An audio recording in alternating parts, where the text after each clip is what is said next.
রাজশাহীতে আছেন সহকর্মী সাইফুর রহমান রকি, বগুড়ায় জুম্মন সাদিক জ্যাভলিন এবং রাজধানীর বাংলাদেশ শিশু হাসপাতালে আছেন সহকর্মী নাজমুস সালেহী। সরাসরি প্রথমে যাব রকির কাছে। রকি,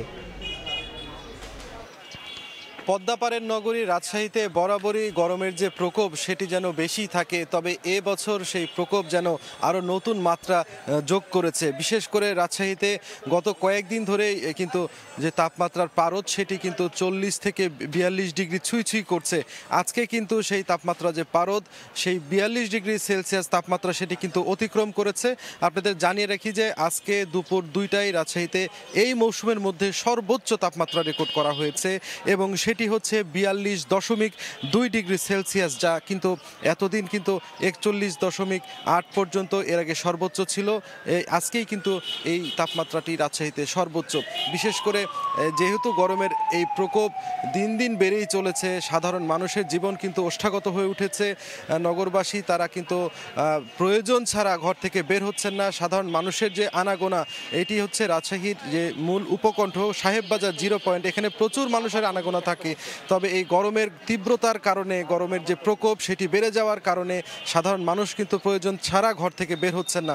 সব মিলিয়ে অনেকেই কিন্তু এই গরমের যে হাত থেকে রেহাই পেতে হয়তো কোমল পানীয় পান করছেন, অনেকে ডাব খাওয়ার আশায় কিন্তু ডাবের দোকানে ছুটছেন। তবে ডাবের এক একটি ডাবের দাম 150 টাকা করে হওয়ার কারণে সাধারণ মানুষ কিন্তু ডাবের খেতে পারছেন না। তারা কিন্তু এই যে শরবত রয়েছে 10 টাকা বা 20 টাকা করে প্রতি গ্লাস বিক্রি করা হচ্ছে, এই শরবত খাচ্ছেন তারা।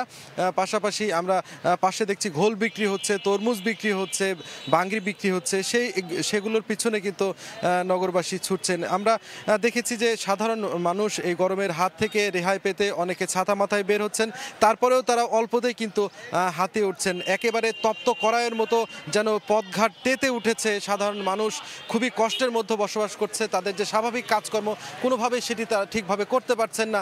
আবহাওয়া অফিস বলছে যে গরমের তীব্রতা আরও কয়েকদিন থাকতে পারে। তো এই ছিল আমার কাছে রাজশাহী থেকে গরমের তীব্রতা নিয়ে সর্বশেষ। এখন আমরা চলে যাচ্ছি বগুড়ায় সহকর্মী জ্যাভলিনের কাছে, তিনি জানাবেন গরমের কারণে রাস্তার পিচ গলে যাচ্ছে সেই খবর।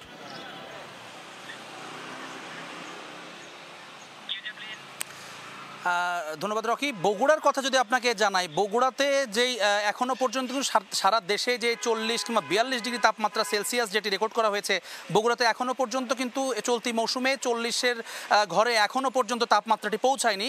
এখনো পর্যন্ত সর্বোচ্চ 39.2 ডিগ্রি সেলসিয়াস তাপমাত্রা বগুড়াতে রেকর্ড করা হয়েছে। তবে এরই মধ্যে কিন্তু আমরা দেখছি অন্যান্য বিশেষ করে যশোর, ঝিনাইদহ, মাগুরা এই জেলাগুলোতে যে ধরনের রাস্তায় পিচ গলেছে, বগুড়াতেও কিন্তু কিছুটা কম পরিসরে হলেও পিচ গলতে শুরু করেছে। এবং আমরা দেখছি বিশেষ করে যে পুরনো রাস্তা যেগুলো রয়েছে সেগুলো মেরামত করা হয়েছে সম্প্রতি ঈদের আগে বা রোজার সময় যেগুলো মেরামত করা হয়েছে সেই অংশগুলোতেই কিন্তু পিচ বেশি গলেছে। অর্থাৎ যে বিটুমিনটি ব্যবহার করা হয়েছে, মূল সড়কের বিটুমিন না গললেও এই মেরামতের সময় ব্যবহার করা বিটুমিন কিন্তু ইতোমধ্যেই এই তাপটি তারা সেটি সহ্য করতে পারছে না, এটি গলে যাচ্ছে। একই সঙ্গে আজকে কিছুক্ষণ আগেও আমরা যেটি বগুড়া নাটোর মহাসড়ক রয়েছে সেখানেও গিয়েছি।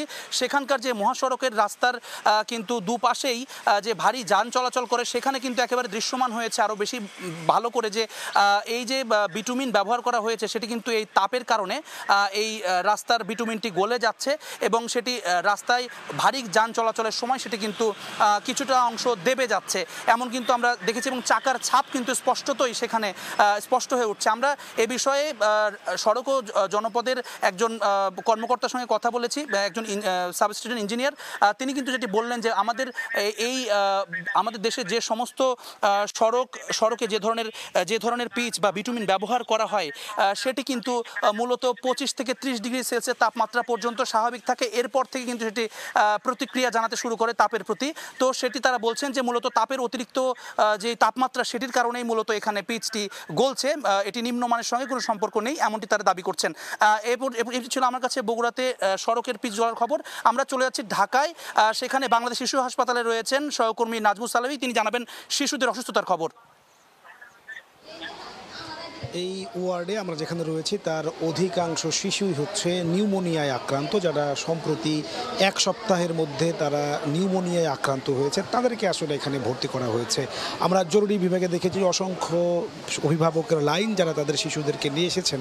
তারা বলছেন অতিরিক্ত গরমে শিশু হাঁসফাঁস করতে করতে হঠাৎ করেই বমি করা শুরু করছেন এবং সেই বমি থেকে আসলে তাদের জ্বর এবং সর্দি।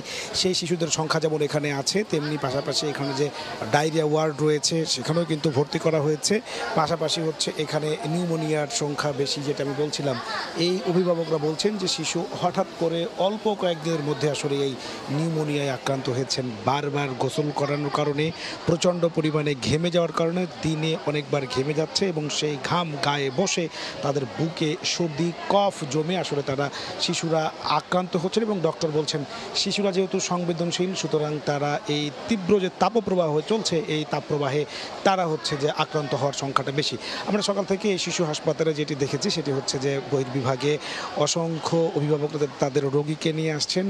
যেই রোগীদের অধিকাংশ হচ্ছে জ্বর, সর্দি, কাশি কিংবা নিউমোনিয়ায় আক্রান্ত, বিশেষ করে যারা বুকের দুধ পান করেন, নবজাতক শিশু, তাদের যে অভিভাবক তাদের মায়েরা বলছেন যে শিশু গরমে বারে বারে ঘেমে যাচ্ছেন এবং সেই ঘাম ফ্যানের বাতাসে কখনো সেই ঘাম গায়ে বসে তাদের ঠান্ডা লেগে তারা এই ধরনের অসুস্থ হয়ে পড়ছেন। এবং সেই অসুস্থ আসলে এখানে যে ওয়ার্ড রয়েছে 1, 2, 8, 7 এবং হচ্ছে 14, 15, সেই ওয়ার্ডে সব থেকে বেশি রোগী ভর্তি করা হয়েছে। আমরা আছি 1 নম্বর ওয়ার্ডে। এখানে এই যে মায়েরা আছে তাদের সন্তানদের, তারা বলছেন যে নবজাতক এখানে বিশেষ করে যাদের বয়স একেবারেই কম, সেই সমস্ত শিশুদের আক্রান্ত হওয়ার সবসময় সংখ্যা এখানে সব থেকে বেশি। সকাল থেকে আমরা দেখছি যে বিশেষ করে জ্বর, সর্দি এবং নিউমোনিয়ায় আক্রান্ত শিশুদের সংখ্যা বেশি। সুতরাং ডাক্তার বলছে যে এই শিশুদের এবং বয়স্কদের ব্যাপারে ডাক্তার সতর্ক থাকার পরামর্শ দিচ্ছেন এবং ডাক্তারের পরামর্শ হচ্ছে যে এই শিশুদেরকে যেহেতু তারা সংবেদনশীল শিশু, সুতরাং তাদেরকে আসলে বিশেষ যত্নে রাখার পরামর্শ দিচ্ছেন। বারেবার খোঁজ রাখতে বলছেন, ঠান্ডা জায়গায় রাখার পরামর্শ, এবং হচ্ছে যে অল্প সময়ের মধ্যে যদি বমি এবং ডায়রিয়ার লক্ষণ দেখা যায় সেক্ষেত্রে আসলে না ঘাবড়ে তাদেরকে বেশি বেশি ওরসালাইন খাওয়ানো এবং নিকটস্থ ডাক্তারের শরণাপন্ন হওয়ার জন্য এখান থেকে পরামর্শ দেওয়া হচ্ছে। এই ছিল আমার কাছে শিশু হাসপাতালের সর্বশেষ। রাজধানী ও রাজধানীর বাইরে থেকে গরমের সামগ্রিক খবর জানাচ্ছিলেন সহকর্মীরা।